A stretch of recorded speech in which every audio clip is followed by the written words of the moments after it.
আসসালামু আলাইকুম। আশা করি সবাই ভালো আছেন।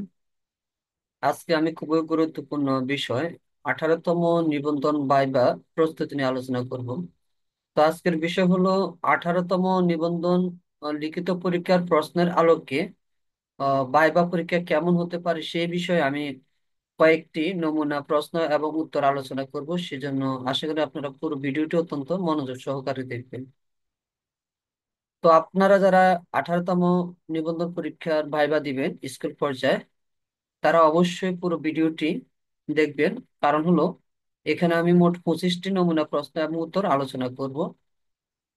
তো প্রথমে আমরা দেখব যে 18তম নিবন্ধনের যে লিখিত পরীক্ষার প্রশ্নটি সেটি কেমন ছিল। যেমন এখানে 1 নং প্রশ্নটি ছিল ক্ষুদ্রতম ঊর্ধ্বসীমা, বৃহত্তম নিম্নসীমা এবং সীমিত সেট কি। তো আপনাদেরকে অবশ্যই ভাইবা পরীক্ষার যে প্রশ্নটি আছে, সরি, লিখিত পরীক্ষার যে প্রশ্নটি আছে এই প্রশ্নটি আপনাদের ভাইবা পরীক্ষায় ভাইবা বোর্ডের সামনে থাকবে। সেখান থেকে আপনাদেরকে প্রশ্ন জিজ্ঞেস করতে পারে, সম্ভাবনা খুবই বেশি। এই জন্য আপনারা অবশ্যই এখানে যে ছোট ছোট টপিক গুলো আছে, ডেফিনিশন আছে বা সংজ্ঞাগুলো রয়েছে, সেগুলো শিখে যেতে হবে। যেমন ফাংশনের যেমন ক্ষুদ্রতম ঊর্ধ্বসীমা কি, বৃহত্তম নিম্নসীমা ও সীমিত সেট কি। তো আমরা এগুলা এখন প্রশ্ন এবং উত্তর দেখব। ক্ষুদ্রতম ঊর্ধ্বসীমা যাকে বলা হয় লিস্ট আপার বাউন্ড আর সুপ্রিমাম। তো এটার উত্তর হলো কোন সেটের এমন একটি উর্ধ্বসীমা যা অন্যান্য উর্ধ্বসীমার চেয়ে ছোট, তাকে সেই সেটের ক্ষুদ্রতম উর্ধ্বসীমা বলা হয়। যেমন আমরা যদি একটা সেট বলি a equals to x such that x lies between 0 to 2, অর্থাৎ এক্স এর মান হলো 0 এবং 2 এর মধ্যে। তো এখানে a এর উপরের সীমা অর্থাৎ আপার লিমিট হলো 2। কারণ হলো এই যে এক্স এর মান 2 এর বেশি হতে পারে না। অর্থাৎ এক্ষেত্রে a এর ক্ষুদ্রতম উর্ধ্বসীমা হলো 2, যাকে আমরা বলি সুপ্রিমাম। তো এখানে সুপ্রিমাম অফ এ হলো 2। কারণ হলো আমরা সংজ্ঞাটা আবার দেখি, অন্যান্য উর্ধ্বসীমার চেয়ে ছোট। এটি হলো এমন একটা উর্ধ্বসীমা, এটা কিন্তু আপার লিমিট 0 to 2, কিন্তু অন্যান্য যে লিমিট আছে সেগুলোর থেকে কিন্তু এটা ছোট। আমরা যদি একটু গ্রাফিক্যালি দেখি, এই যে নাম্বার লাইনে দেখি, এই যে যেমন 0, তারপর এদিকে কি 1, এরপর হলো কি 2, এভাবে 3, আরো কয়েকটা এভাবে যদি দিই, তাহলে এক্স এর মান হলো 0 এবং 2 এর মধ্যে। তাহলে আমরা দেখি এক্স মান হলো 0 এবং 2 এর মধ্যে। তো এখানে এটার নাম কেন লিস্ট আপার বাউন্ড? হ্যাঁ, তো আপনারা জিজ্ঞেস করতে পারেন এটা কেন ক্ষুদ্রতম উর্ধ্বসীমা, কেন এটা উর্ধ্বসীমা ঠিক আছে, ক্ষুদ্রতম কেন বলা হয়? কারণ হলো এখানে এই যে 0 এবং 2 এর মধ্যে এক্স এর মানটা থাকবে, কিন্তু বাস্তব সংখ্যা বা আরো হতে পারে, যেমন বাস্তব সংখ্যা তো 3 4 5 6 এরকম আরো আপার লিমিট থাকতে পারে। কিন্তু এখানে যতগুলো আপার লিমিট থাকুক না কেন, এই রেঞ্জের মধ্যে হাইস্ট আপার লিমিট হলো কি 2। ঠিক আছে, এই রেঞ্জের মধ্যে 0 এবং 2 এর মধ্যে আপার লিমিট হলো 2, আর যত আপার লিমিট থাকবে এক্ষেত্রে সেটা 2 থেকে অবশ্যই বড় হবে। এজন্য কোন সেটের এমন একটা উর্ধ্বসীমা যা অন্যান্য উর্ধ্বসীমার চেয়ে ছোট, যেমন এখানে উর্ধ্বসীমা 3 আছে, 4 থাকতে পারে, এইসব উর্ধ্বসীমার চেয়ে কিন্তু টুটা কি ছোট। তাহলে অন্যান্য আপার লিমিটের চেয়ে যে আপার লিমিটটা ছোট, তাকে বলা হয় কি লিস্ট আপার বাউন্ড বা সুপ্রিমা। একইভাবে বৃহত্তম নিম্নসীমা বা গ্রেটেস্ট লোয়ার বাউন্ড বা ইনফিমাম কি। কোন সেটের এমন একটি নিম্নসীমা যা অন্যান্য নিম্নসীমার চেয়ে বড়, তাকে সেই সেটের বৃহত্তম নিম্নসীমা বলা হয়। যেমন এক্ষেত্রে বৃহত্তম নিম্নসীমা হলো কি 2, সরি 0। কারণ এখানে যত মান আছে, হ্যাঁ, এই 0 এবং 2 এর মধ্যে যত মান আছে, সবচেয়ে ছোট মান হলো কি 0। আর এটা হলো এই 0-র থেকেও কিন্তু আরো ছোট মান আছে, তাই না? এটা কেন বৃহত্তম নিম্নসীমা বলা হয়? কারণ নিম্নসীমার মধ্যে আরো আছে -1 -2, যতগুলো লোয়ার লিমিট আছে এর মধ্যে সবচেয়ে বড় কিন্তু 0। তাহলে এটা ওটা লোয়ার লিমিট, কিন্তু এটা হলো সবচেয়ে বড় লোয়ার লিমিট, আর যত লোয়ার লিমিট থাকবে ছোট হবে। এটা হলো আপার লিমিট, ঠিক আছে, কিন্তু এটা হলো সবচেয়ে ছোট আপার লিমিট, বাকি আপার লিমিট গুলো অবশ্যই 2 থেকে বড় হবে। এই জন্য এটার নাম হলো বৃহত্তম নিম্নসীমা। তাহলে ফাংশনের, সরি, এই সেটের বৃহত্তম নিম্নসীমা হলো 0, আর ক্ষুদ্রতম উর্ধ্বসীমা হলো কি 2। এখন হলো বাউন্ডেড সেট কি, অর্থাৎ সীমিত সেট কাকে বলা হয়? অর্থাৎ সীমিত সেট হলো এমন একটি সেট যার উপাদানগুলো একটি নির্দিষ্ট পরিসরের মধ্যে সীমাবদ্ধ থাকে। যেমন আমরা যদি এখানে দেখি, যেমন এই যে 1 to 5, এটা একটা কি সীমাবদ্ধ সেট, কারণ এখানে সি এর উপরের সীমা হলো 5 এবং নিম্নের সীমা হলো কি 1। আপার লিমিট 5, লোয়ার লিমিট হলো 1। তাহলে তাহলে সিটা কি একটা সীমিত সেট, মানে এটা একটা রেঞ্জের মধ্যে থাকবে, একটা নির্দিষ্ট পরিসরের মধ্যে থাকে। তাহলে আমরা এই তিনটা সংখ্যা এই প্রশ্নের আলোকে শিখতে পারি। এরপর আমরা যদি এখান থেকে দেখি, আহ যেমন এখানে বিপরীত ম্যাট্রিক্স সম্পর্কে প্রশ্ন জিজ্ঞেস করতে পারে যে বিপরীত ম্যাট্রিক্স কি। হ্যাঁ, এরপর আপনার বিপরীত ম্যাট্রিক্স রিলেটেড যে বিষয়গুলো আছে, কখন কোন একটা ম্যাট্রিক্স বিপরীতকরণযোগ্য হবে, কখন হবে না, বা সিঙ্গুলার ম্যাট্রিক্স কাকে বলা হয়। এরপর আপনাদের যে ফাংশন আছে, এখান থেকে ফাংশনের ডোমেইন এবং রেঞ্জ খুবই গুরুত্বপূর্ণ, সেটা জিজ্ঞেস করতে পারে, বা ফাংশন কাকে বলে জিজ্ঞেস করতে পারে। তো আমরা এখন এটা একটু দেখি যে ডোমেইন কি, রেঞ্জ কি, ফাংশন কি, কারণ এখান থেকে কোশ্চেন থাকে।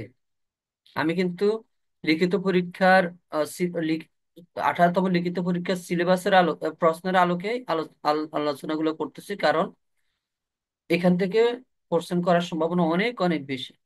তো এখন আমরা জানবো যে ফাংশন কাকে বলা হয়, ফাংশনের ডোমেইন কি, রেঞ্জ কি।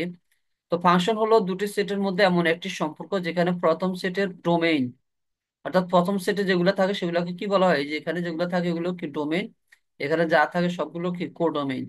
তাহলে প্রথম সেটের প্রতিটি উপাদান দ্বিতীয় সেটের নির্দিষ্ট একটা উপাদানের সাথে সম্পর্কিত থাকে, এই যেভাবে যে রিলেটেড থাকে। হ্যাঁ, প্রত্যেকটা উপাদান, সেটা কিন্তু ফাংশন। মনে রাখতে হবে এখানে কিন্তু কোনো উপাদান খালি থাকা যাবে না। ধরেন এখানে আছে এ, বি, সি, ডি। ডি কারোর সাথে রিলেশন তৈরি করে না, সেক্ষেত্রে কিন্তু সেটি ফাংশন হবে না। হ্যাঁ, কিন্তু এগুলা কোডোমেইন খালি থাকতে পারে, সমস্যা নেই। কোডোমেইনের কোনো একটা উপাদান রিলেশন নাও করতে পারে, যেমন একটা 1 এর সাথে একটা 2 এর সাথে হলো। হ্যাঁ, ধরেন এটা এ, এটা বি, আর 3টা কারোর সাথে রিলেশন করে নাই, তাও কিন্তু এটা ফাংশন হবে, কিন্তু এখানে কোনো উপাদান খালি থাকতে পারবে না।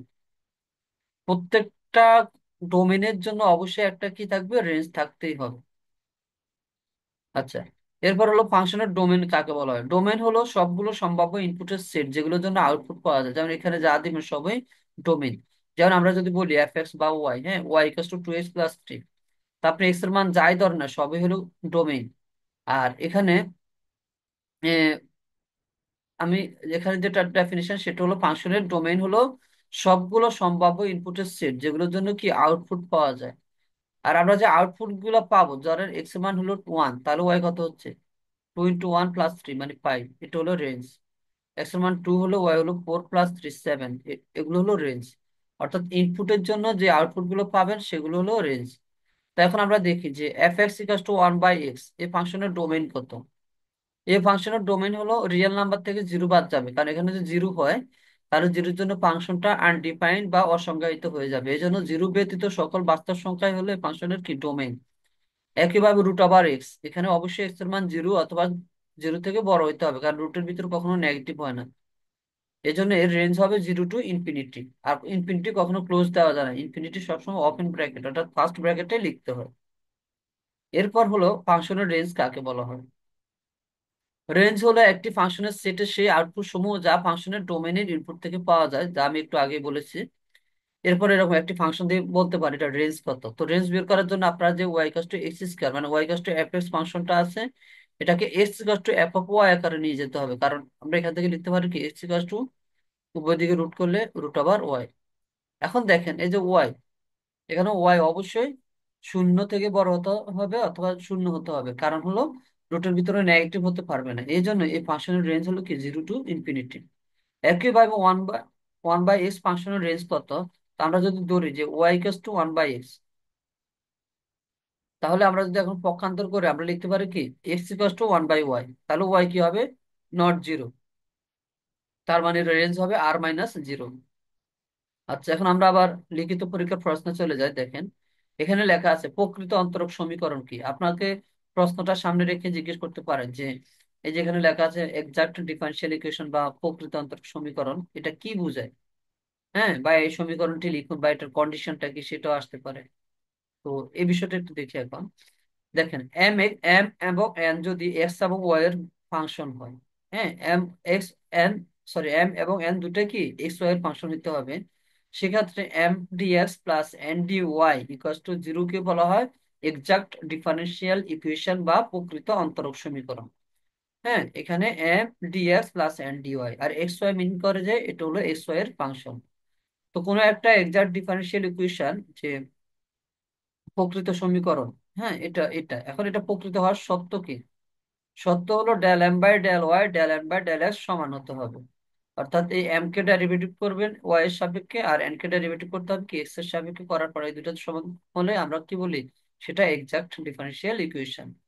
এরপর দেখেন ল্যাপ্লাস থেকে আসতে পারে, দেখেন এখানে বলা আছে ল্যাপ্লাস রূপান্তর পদ্ধতিতে সমাধান করুন।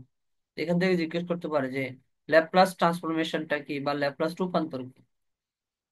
আচ্ছা, আমরা এখন একটু দেখি। মনে রাখবেন, ল্যাপ্লাস রূপান্তর হলো একটি ইন্টিগ্রাল, এটা ইন্টিগ্রেশন, এই যে দেখেন ইন্টিগ্রেশন দেওয়া আছে।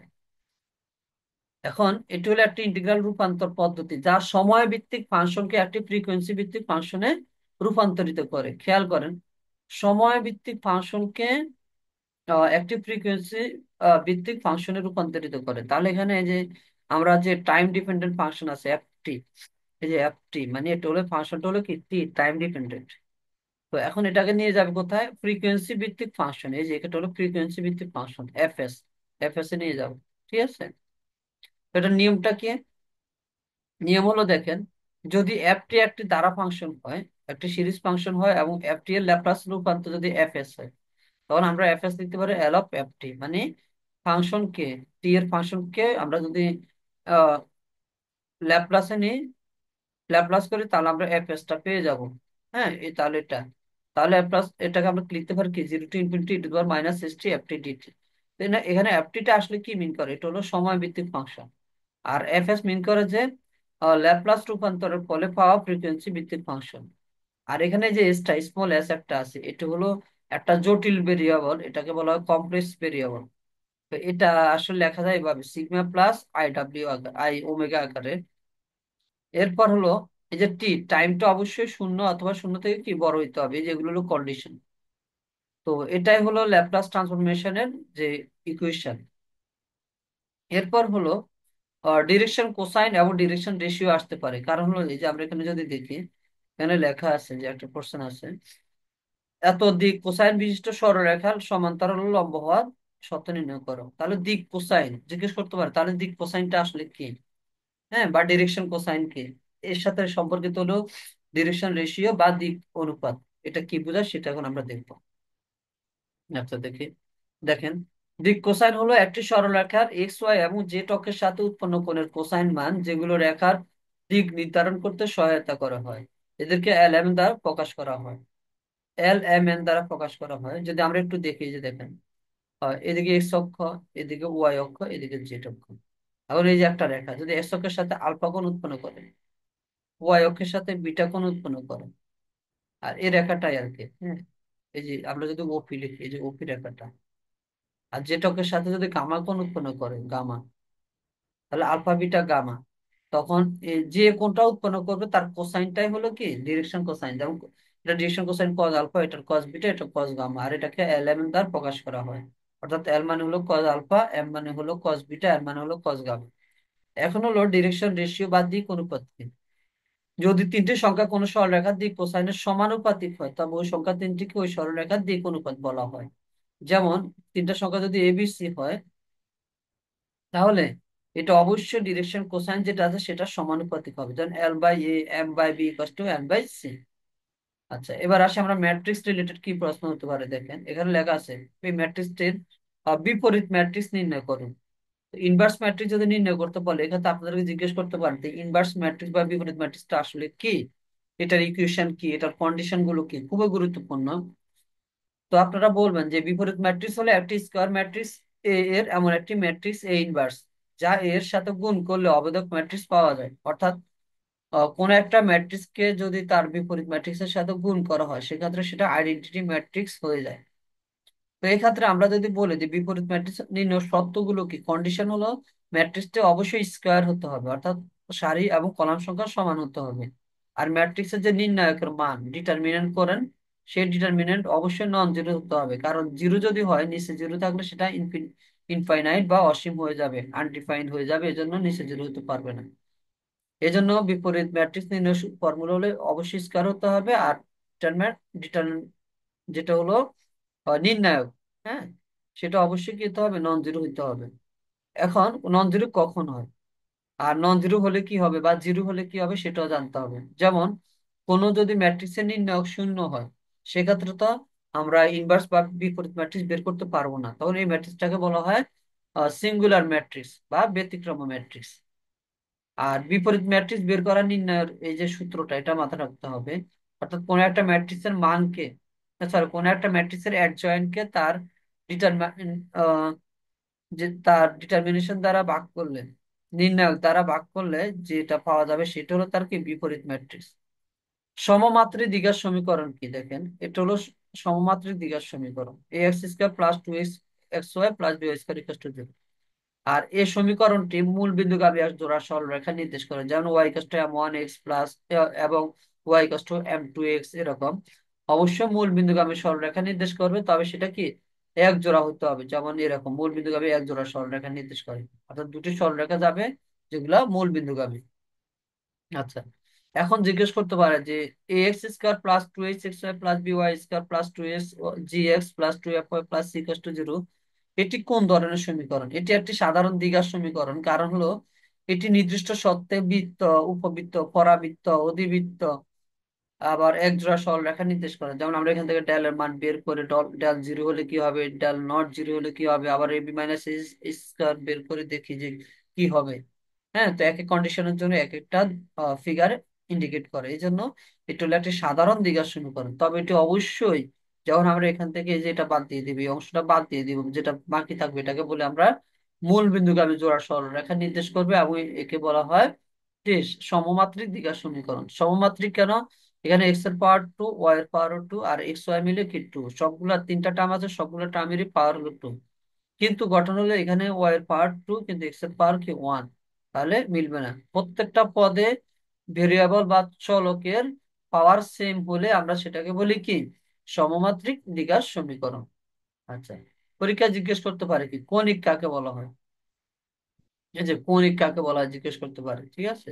কারণ আমি যদি একটা প্যারাবোলা নিই, আমরা বলি যে কি এটা এটার কি ফোকাস, তাই না, ফোকাস বা আহ উপকেন্দ্র বলি আমরা। আর এদিকে যা থাকে এটাকে বলে ডিরেক্ট্রিক্স, তাই না, বা দ্বিকক্ষ বলা যায়। তাহলে একটি বিন্দু এবং একটি রেখা থেকে সমদূরত্বে থাকা সমস্ত বিন্দুর স্থানিক বক্ররেখাকে কি কৌণিক বলা হয়। এই যে একটা নির্দিষ্ট বিন্দু যেমন ফোকাস থেকে একটি নির্দিষ্ট দূরত্বে একটি রেখার থেকে সমদূরত্বে থাকা, এই যে এই রেখা থেকে কি সমদূরত্বে থাকা, এই যেটা সমান দূরত্বে আছে এটা, তাহলে সমস্ত বিন্দুর স্থানিক বক্ররেখাকে কি বলা হয়, কৌণিক বলা হয়। এই যে এর যে যত বিন্দু যাবে সবগুলাই কি কৌণিক। আর এটা সাধারণত এটা হলো ওই ইয়ার ক্ষেত্রে পরাবৃত্তের ক্ষেত্রে এটা। তো আমরা বলি যে উপবৃত্তের ক্ষেত্রেও সেটা হতে পারে, অধিবৃত্তের ক্ষেত্রে একই কথা। মানে একটি নির্দিষ্ট বিন্দু বা ফোকাস যাকে বলি এবং একটি নির্দিষ্ট রেখা বা দ্বিকক্ষ যাকে বলা হয়, সেটা থেকে সমদূরত্বে থাকা সমস্ত বিন্দুর যে স্থানিক বক্ররেখা সেটাকে বলা হয় আমরা কি কণিক। যেমন এখানে এটা একটা কণিক, এই কণিকটির নাম হলো প্যারাবোলা বা পরাবৃত্ত। আচ্ছা, এখন বলতে পারে যে Y square equal to four A X, পরাবৃত্তটি অঙ্কন করুন। যেহেতু আপনাদের কোশ্চেনে আছে এখানে যে এখানে ওয়াই স্কয়ার, যেখানে যেহেতু আছে Y square equal to four A X বা X square equal to four A Y, এটার ফিগারটা কি রকম হতে পারে বা এগুলো কোন ধরনের রেখা নির্দেশ করে সেটা জানতে হবে। তো এটা সাধারণত প্যারাবোলা বা পরাবৃত্ত নির্দেশ করে। তবে প্যারাবোলার বিভিন্ন রকম সমীকরণ আছে, প্রায় চারটা সমীকরণ। একটা হলো এক্স অক্ষের দিকে, একটা হলো ওয়াই অক্ষের দিকে, আর একটা হলো এক্স এর নেগেটিভ, ওয়াই নেগেটিভ। তবে y square equal to four x হলে সেটা অবশ্যই এদিকে হবে। আবার যদি y square equal to minus four x হয়, সেটা অবশ্যই তার নেগেটিভ দিকে হবে, অর্থাৎ এদিকে হবে। এটা হবে y square equal to minus four x. আবার যদি x square equal to four A y, এটা হবে ওয়াই অক্ষের দিকে, x square equal to four A y. আবার x square equal to minus four A y হলে সেটা হবে কি নিচের দিকে। এই যে পরাবৃত্তের চারটা পার্ট আছে সেগুলো কিন্তু জানতে হবে। একইভাবে আমরা যদি উপবৃত্ত বলি, হ্যাঁ, উপবৃত্তটা এরকম পার্ট থাকে, বিভিন্ন পার্ট থাকে, বিভিন্ন নাম থাকে, ঠিক আছে। তো উপক্ষেত্রে উপবৃত্ত, পরাবৃত্ত, অধিবৃত্ত যাই বলি না কেন সবগুলা কিন্তু কি কৌণিক, ঠিক আছে। তো আমাদেরকে যে প্রশ্নের আলোকে প্রিপারেশন নিতে হবে, সেজন্য আমাদেরকে প্রশ্নগুলো অবশ্যই টপিক গুলো ভালো করে মাথায় রাখতে হবে। বেসিক কনসেপ্ট ফুললি ক্লিয়ার রাখতে হবে। তো আজকে এতটুকু, সবাই ভালো থাকবেন। আল্লাহ হাফেজ।